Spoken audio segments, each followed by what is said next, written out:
पिछले लेक्चर्स में हमने फ्यूडलिज्म यानी कि सामंतवाद के पतन के संबंध में चर्चा की थी। आज के इस वीडियो लेक्चर में हम रेनेसांस यानी कि पुनर्जागरण काल के बारे में अध्ययन करने वाले हैं। पुनर्जागरण काल क्या है, इसकी शुरुआत कैसे हुई, क्यों हुई, या इसका बैकग्राउंड क्या था, उसको आज हम थोड़ा डिटेल में समझने वाले हैं। पुनर्जागरण जो शब्द है, इसका मतलब होता है पुनर्जन्म, या एक तरीके से हम कह सकते हैं फिर से जागना। यूरोप के संबंध में अगर हम इसकी बात करते हैं तो इसका तात्पर्य यूरोप में 14वीं से 16वीं शताब्दी के बीच हुई उस सांस्कृतिक प्रगति से है जो कि प्राचीन लौकिक यूनानी और रोमन सभ्यता संस्कृति से प्रभावित थी। इसका मतलब ये है कि हमने जैसे देखा था पिछले वीडियो में, जब हम फ्यूडलिज्म के बारे में चर्चा कर रहे थे तो फ्यूडलिज्म के एज को हमने यूरोप के मध्यकाल के तौर पे देखा था, जिसे हमने डार्क एज की उपमा भी दी थी, यानी कि अंध युग की उपमा भी दी थी, जिस वक्त सारी प्रगति एक तरीके से जैसे रुक सी गई थी। तो पुनर्जागरण काल, क्योंकि फ्यूडलिज्म के बाद का काल है, फ्यूडलिज्म के पतन के बाद पुनर्जागरण आता है, तो इस वजह से मिडिल एजेस जो है, मध्यकाल जो है यूरोप के, ऐसा कहा गया कि यूरोप जैसे पुनर्जागरण काल में मध्यकालीन चीर निद्रा से जाग गया और इसने प्रेरणा ली अपनी ही प्राचीन सभ्यता से, जो कि यूनानी और रोमन सभ्यता के तौर पे यूरोप के इतिहास में दर्ज है। तो उस सभ्यता से प्रेरणा लेते हुए 14वीं और 16वीं शताब्दी में जो भी सांस्कृतिक प्रगति यूरोप में हुई है उसे पुनर्जागरण के तौर पर जाना जाता है। पुनर्जागरण को पुनर्जीवन भी कहा जाता है। इसे पुनर्जन्म, पुनर्जागृति, बौद्धिक चेतना, सांस्कृतिक पुनरुत्थान आदि नामों से जाना गया है। अंग्रेजी में इसे रेनेसां कहा जाता है। रेनेसां एक्चुअली एक फ्रेंच शब्द है जिसका शाब्दिक अर्थ होता है फिर से जागना। इस शब्द का सर्वप्रथम प्रयोग एक इटालवी लेखक वेसारी के द्वारा किया गया था, रिनासिता शब्द का प्रयोग, और इसका प्रयोग उन्होंने इटली के भवन निर्माण और मूर्तिकला के संदर्भ में किया था। इस रिनासिता शब्द से ही रेनेसां बना, जिसे हम पुनर्जागरण कहते हैं। 18वीं शताब्दी के मध्य में फ्रांस के एक विद्वान दिद्रो ने अपनी पुस्तक एनसाइक्लोपीडिया में रेनेसां शब्द का प्रयोग किया उस समय के नवीन साहित्य और कला के लिए। 18वीं शताब्दी में फ्रांस में जो कला साहित्य यूरोप में दिखाई दिया, उसके लिए दिद्रो के द्वारा अपनी पुस्तक एनसाइक्लोपीडिया में रेनेसां शब्द का प्रयोग जो है वो किया गया था। पहली बार वेसारी द्वारा रिनासिता शब्द का प्रयोग और दिद्रो द्वारा अपनी पुस्तक में रेनेसां शब्द का प्रयोग। रेनेसां का जो काल है वो यूरोप के इतिहास में 14वीं से 16वीं शताब्दी यानी कि लगभग 1350 ईस्वी से लेकर 1550 ईस्वी के बीच माना जाता है। तो ये हमने बात की पुनर्जागरण काल के शाब्दिक अर्थ के बारे में। इससे पहले जब हम फ्यूडलिज्म की बात कर रहे थे, उसके बारे में हम डिस्कशन कर रहे थे, तो हमने देखा था कि 15वीं सदी जो है वो यूरोप के इतिहास में किस तरीके से आधुनिकता की ओर अग्रसर होती है, कौन से वो घटनाक्रम है जिनके कारण आधुनिकता की ओर यूरोप अग्रसर होने लगता है। उसमें सबसे पहला पॉइंट जो है सामंतवाद का पतन, उसके बारे में हम चर्चा कर ही चुके हैं। सेकेंड फैक्टर है भौगोलिक खोजें यानी कि ज्योग्राफिकल डिस्कवरीज, जैसे कि कोलंबस के द्वारा अमेरिका की खोज या वास्को डी गामा द्वारा भारत की खोज, तो ये आप जानते ही हैं इसके बारे में। तीसरा जो फैक्टर है वो है पुनर्जागरण, जिसके बारे में हम अभी बात कर रहे हैं। और चौथा फैक्टर है धर्म सुधार आंदोलन यानी कि रिफॉर्मेशन, जिसके बारे में हम आने वाली वीडियोस में चर्चा करेंगे। तो पुनर्जागरण जो है वो सामान्यतया यूरोप के आधुनिकता की ओर उठाए गए कदमों के तौर पर देखा जाता है। तो पुनर्जागरण क्या वास्तव में आधुनिकता का आरंभ माना जा सकता है यूरोप के परिप्रेक्ष्य में? साधारणतया ऐसा माना जाता है कि आधुनिक यूरोप का प्रारंभ पुनर्जागरण से हुआ, क्योंकि पुनर्जागरण के द्वारा यूरोप में वैचारिक स्वतंत्रता, वैज्ञानिक और आलोचनात्मक दृष्टि, चर्च के प्रभुत्व से कला, साहित्य आदि की मुक्ति और प्रादेशिक भाषाओं का विकास संभव हो पाया। इससे पूर्व मध्यकाल में जो अंधविश्वास चल रहे थे या चर्च का जो बहुत ज़्यादा प्रभाव था हर चीज़ पर, अंधविश्वास बहुत ज़्यादा हावी थे, तो जो रूढ़ियाँ थी उन्हीं के अनुसार चलने के लिए इंसान बाध्य था। लेकिन इनको दरकिनार करते हुए ऐसा इतिहासकारों का कहना है कि पुनर्जागरण काल में स्वतंत्र चिंतन का विकास हुआ और अपने व्यक्तित्व का विकास करने का अवसर मिला। इसके लिए प्राचीन यूनानी और रोमन संस्कृति का आधार लिया गया और इस तरीके से एक नई संस्कृति का निर्माण हुआ, जिसकी वजह से यूरोप आधुनिकता की ओर बढ़ने लगा।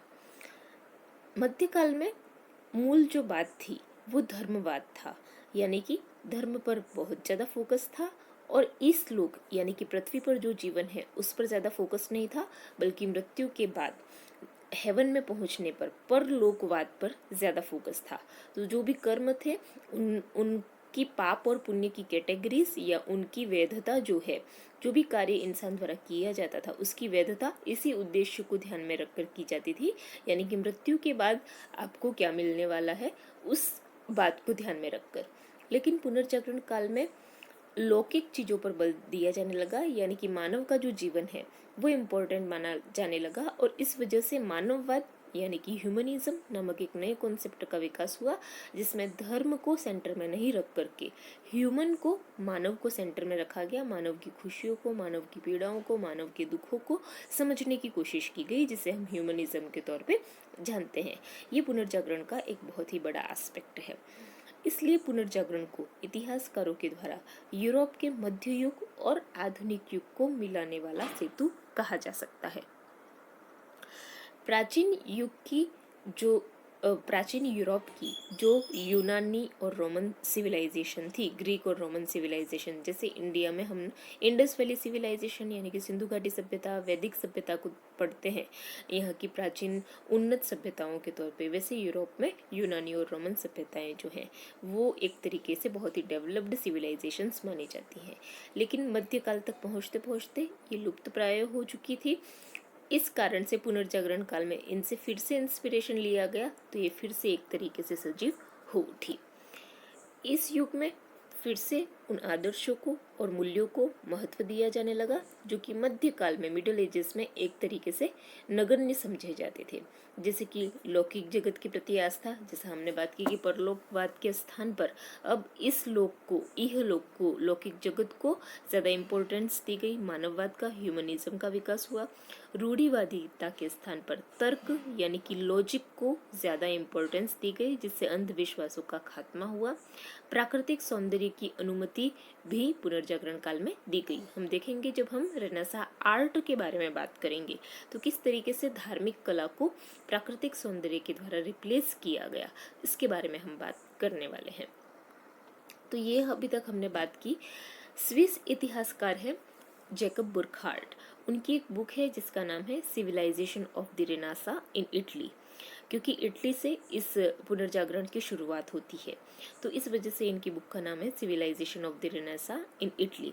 ये 1860 ईस्वी में प्रकाशित हुई और इसके प्रकाशन के साथ यह मान्यता अपने चरम शिखर पर पहुंच गई कि पुनर्जागरण एक लंबी नैतिक और बौद्धिक जड़ता के बाद अस्तित्व में आया था और यह मानव चेतना के क्षेत्र में एक बड़ा क्रांतिकारी कदम था।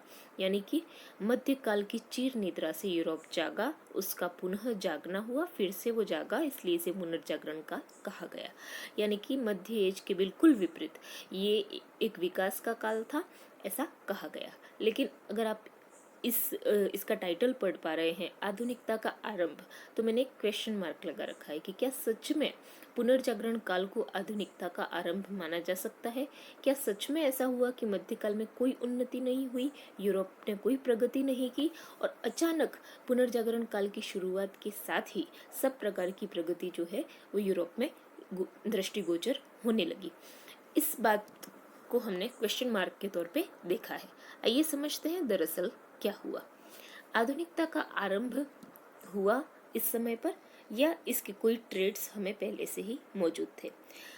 स्विस इतिहासकार जैकब बुरखार्ड की बुक जब पब्लिश हुई 1860 में, तो उसके बाद से यह माना जाने लगा कि पुनर्जागरण काल मिडिल एजेस से बिल्कुल ही अलग है।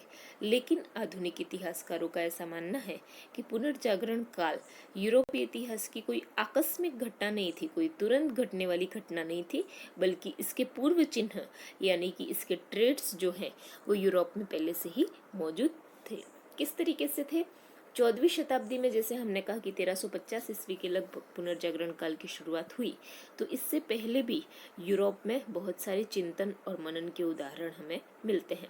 पुनर्जागरण से पहले भी कम से कम ऐसे 2 आंदोलन हुए हैं जिसके आधार पर यह बात कही जा सकती है, जिसमें पहला है कैरोलिंगियन पुनर्जागरण।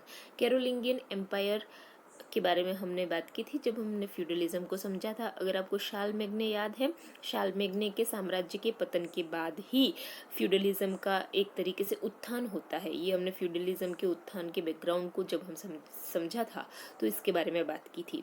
तो उस समय पे कैरोलिंगियन एम्पायर के दौर पे भी एक पुनर्जागरण हुआ था जो 9वीं शताब्दी में हुआ था। इस समय पे क्या हुआ था, अगर आपको प्रीवियस लेक्चर्स याद हैं तो आपको ध्यान होगा कि 5वीं और 6ठी शताब्दी में जर्मन जातियों के और उनके यूरोप पर बर्बर जो आक्रमण हुए, तो उसके बाद कैरोलिंगियन पुनर्जागरण के काल में लैटिन का एक व्यवस्थित तरीके से अध्ययन जो है वो शुरू हुआ। तो ये भी एक तरीके का पुनर्जागरण माना जाता है। इसे कैरोलिंगियन पुनर्जागरण की उपमा जो है वो दी गई है। इससे भी महत्वपूर्ण 12वीं शताब्दी का पुनर्जागरण था जिसमें मानववादी विचारों का विकास हुआ। और इसके अतिरिक्त उसी वक्त इस समय के जो बहुत ही महान विश्वविद्यालय हैं जैसे कि पेरिस यूनिवर्सिटी, ऑक्सफोर्ड यूनिवर्सिटी, उनकी स्थापना उस समय पर ही की गई। यानी कि अध्ययन अध्यापन बहुत ही इम्पोर्टेंस उस समय पर रखता था और मानववादी विचारों का विकास भी उस समय पे हुआ। और इसकी प्रेरणा के लिए यूनान के यानी कि ग्रीक सिविलाइजेशन के जो प्राचीन धर्मशास्त्री और नैतिक ग्रंथ थे उनकी खोज फिर से शुरू की गई थी। तो इस आधार पर यह कहा जा सकता है कि 12वीं शताब्दी में इस समय पर सम्राट जो था यूरोप का वो था फ्रेडरिक सेकंड। वो धार्मिक संकीर्णता का वैसे भी विरोधी था, क्योंकि हम बार बार ये कहते हैं कि मध्यकाल जो है वो यूरोप का एक तरीके का डार्क एज है जिसमें धार्मिक दृष्टिकोण बहुत ही संकीर्ण था। तो इस समय पर जो सम्राट है फ्रेडरिक द्वितीय 12वीं शताब्दी में, वो धार्मिक संकीर्णता का विरोधी था और मानसिक स्वतंत्रता और आत्मनिर्भरता जो कि पुनर्जागरण काल के लक्षण माने जाते हैं उनका समर्थक था।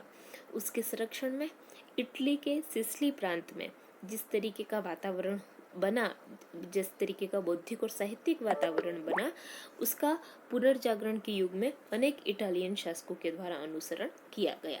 तो इस आधार पर यह कहा जा सकता है कि पुनर्जागरण काल में जो भी नवीन विकास हुआ है वो एकाएक नहीं हो गया था, यकायक नहीं हो गया था, बल्कि उसके पूर्व चिन्ह जो हैं वो यूरोप के इतिहास में पहले से ही मौजूद थे। तो इस कारण यह धारणा वर्तमान में उचित नहीं मानी जाती है कि मध्यकाल के अंधकार पूर्ण युग के पश्चात पुनर्जागरण का आगमन हुआ। तो अगर ऐसा नहीं था तो फिर पुनर्जागरण क्या था, इसके बारे में समझते हैं। इसमें यद्यपि कोई संदेह नहीं है कि 13वीं शताब्दी जहाँ से पुनर्जागरण काल की शुरुआत होती है, या 13वीं शताब्दी और 14वीं शताब्दी के मध्य पॉइंट 1350 ईस्वी से इसकी शुरुआत होती है, तो 13वीं शताब्दी की गणना तो मध्य युग के अंतर्गत ही की जाती है यूरोप के इतिहास में। इस बात पर तो सभी इतिहासकार सहमत हैं। लेकिन यह क्वेश्चन उठना स्वाभाविक है कि क्या मध्य युग यूरोप का केवल अज्ञान और आलस्य से ही भरपूर था? नहीं, ऐसा बिल्कुल ही नहीं था। जैसा कि हमने अभी देखा कि उस समय भी कैरोलिंगियन जैसे महान साम्राज्य स्थापित हुए और पेरिस, बोलोग्ना, ऑक्सफोर्ड जैसी यूनिवर्सिटीज बनी। तो इस कारण से हम मध्य युग को बिल्कुल डार्क एज के तौर पे नहीं देख सकते हैं। इस कारण हमें यह स्वीकार करने में भी कोई कठिनाई नहीं होनी चाहिए कि पुनर्जागरण युग में सिर्फ ऐसा नहीं था कि प्राचीन रोमन और यूनानी सभ्यताओं से ही जो महत्वपूर्ण बातें हैं वो ली गई थी, बल्कि बहुत सारी ऐसी प्रवृत्तियों का भी इस समय पे विकास हुआ जो कि पूर्णतः नवीन थी और जिनका प्राचीन यूरोप के इतिहास से कोई प्रत्यक्ष संबंध नहीं था। तो इस आधार पर यह कहा जा सकता है कि पुनर्जागरण काल मूलतः एक संक्रमण काल था जो एक तरफ तो मध्यकाल की विशेषताएं लिए हुए था और दूसरी ओर इसमें आधुनिकता की भी बहुत सारी संभावनाएं मौजूद थी। तो इस कारण से पुनर्जागरण पुरातन की प्रेरणा पर, प्राचीन इतिहास की प्रेरणा पर आधारित एक नवीन युग निर्माण की प्रक्रिया थी। अब पुनर्जागरण को अगर हम परिभाषित करने की कोशिश करें कि पुनर्जागरण एक्चुअली क्या है, तो इतिहासकार हेज ने इस शब्द की व्याख्या की है और कहा है कि पुनर्जागरण शब्द, जिसका शाब्दिक अर्थ क्या है, पुनर्जन्म, उसका प्रयोग दुर्भाग्यवश मध्यकाल के आधुनिक में परिवर्तित होने की संपूर्ण अवधि के लिए किया जाने लगा, जबकि इस काल में आरंभिक आधुनिक यूरोप की राजनीति, अर्थशास्त्र और वैज्ञानिक संभावनाओं पर बल देने वाली कला और ज्ञान के शास्त्रीय रूप को ही पुनर्जन्म मिला था। यानी कि यहाँ पर इतिहासकार हेज ये कह रहे हैं कि पुनर्जागरण शब्द का अभिप्राय ये समझ लिया गया है कि मध्यकाल जो है वो आधुनिक में परिवर्तित हो गया। यानी कि आधुनिक यूरोप की जो भी महत्वपूर्ण चीज़ें हैं, जैसे कि इसके राजनीतिक कॉन्सेप्ट हैं, अर्थशास्त्र से संबंधित कॉन्सेप्ट हैं, वो सभी जो यूरोप का शास्त्रीय इतिहास है या यूरोप की जो प्राचीन सभ्यताएं हैं उनसे प्रभावित थे। लेकिन पूर्णतः ऐसा नहीं था। बहुत सारी नवीन प्रवृत्तियों का विकास भी इस समय पे हुआ जिनका प्राचीन यूरोप से कोई लेना देना नहीं था।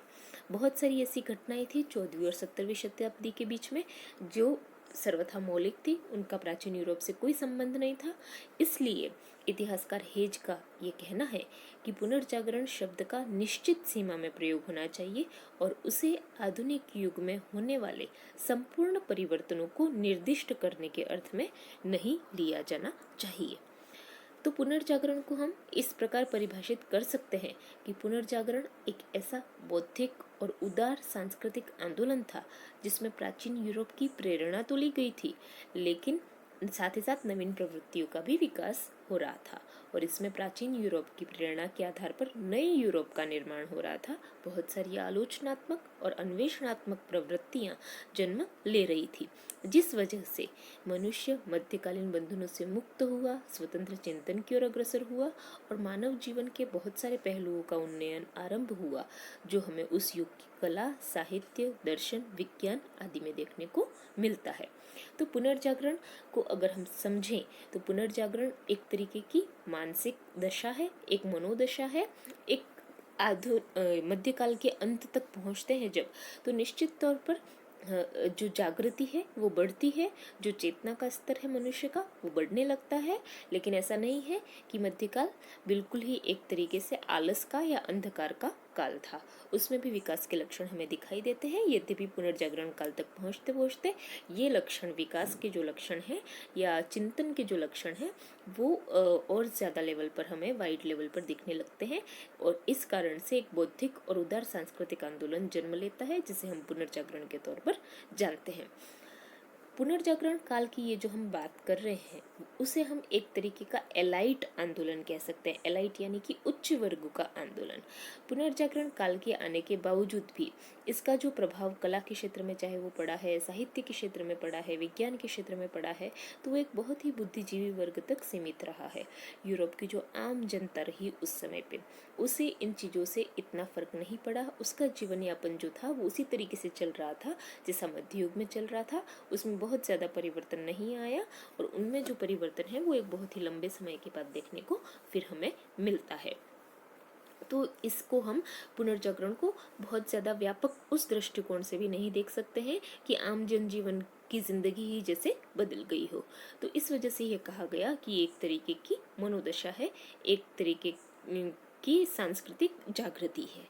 तो ये हमने बात की पुनर्जागरण के बैकग्राउंड के बारे में, आधुनिकता का आरंभ इससे होता है या नहीं उस डिबेट को हमने समझा और पुनर्जागरण क्या है एक्चुअल में उस पर हमने बात की।